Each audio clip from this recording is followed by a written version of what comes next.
तो जिनकी यहां संपदा की कमी होती है, वैभव की कमी होती है, लक्ष्मी की कमी होती है, प्रतिष्ठा की कमी होती है, धन की कमी होती है, उसके लिए रविवार को अगर लोटा भरकर शिव को समर्पित करा जाता है तो घर में तेज लक्ष्मी प्राप्त होती है। एक बात और बहुत अच्छे से सुनिएगा, शायद आपकी जिंदगी को सवार हो। शिव महापुराण की कथा में आज एक बात अपने भीतर लेकर जाना। स्वयं नर नारायण ने भास्कर देव से कहा, जीजियों, मेरे जीजाओं, मेरी बेटियों, बेटाओं, कभी मौका लगे, शंकर भगवान के शिवलिंग के पास में आप बैठे हैं, कभी मौका लगे और आप पूजन करने के लिए गए, कभी पूजन करने के लिए, और आपको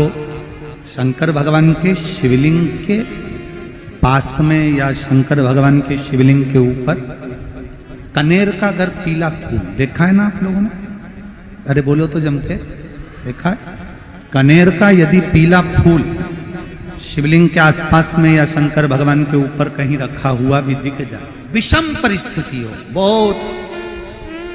हिम्मत ना हारते हो, कभी भगवान अकेले में एकांत में आप पहुंचे उनके पूजन के लिए, कनेर का पुष्प वहां रखा है, चाहे वो जलाधारी पर रखा हो, चाहे वो शिवलिंग के पास में रखा हो, शिवलिंग पर रखा हो, उस कनेर के पुष्प को अगर आप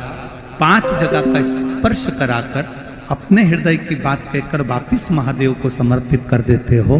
तो भी मेरा महादेव तुम्हारे दुख का निवारण कर देगा। अब वो 5 स्थान, पहला गणेश जी का जो स्थान होता है वह जगह, दूसरा षडानंद कार्तिक,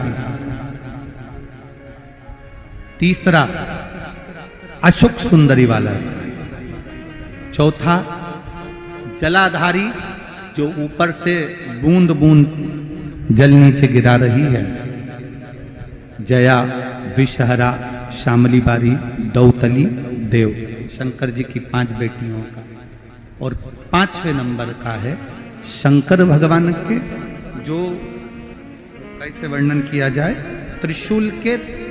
3 भाग होते हैं। करें दर्शन आप लोगों ने, ये से सामने त्रिशूल लगा है, इस त्रिशूल के ऊपर देखेंगे तो 3 भाग दिख रहे हैं, नजर आ रहे हैं सबको? त्रिशूल का जो 3 भाग होता है, उस 3 भाग का जहां ज्वाइंट होता है, जहां मिलता है, एक जगह पर देखो तीनों भाग एक जगह पर मिले हुए, 3 भाग का जहां मिलन होता है, 5वां स्थान, ये 5वां स्थान, यहां पर स्पर्श कराकर शिवलिंग पर अपनी कामना कर कर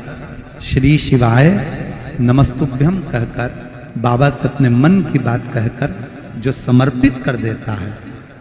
हम 3 महीना भी नहीं कहेंगे, हम तो कहेंगे अगर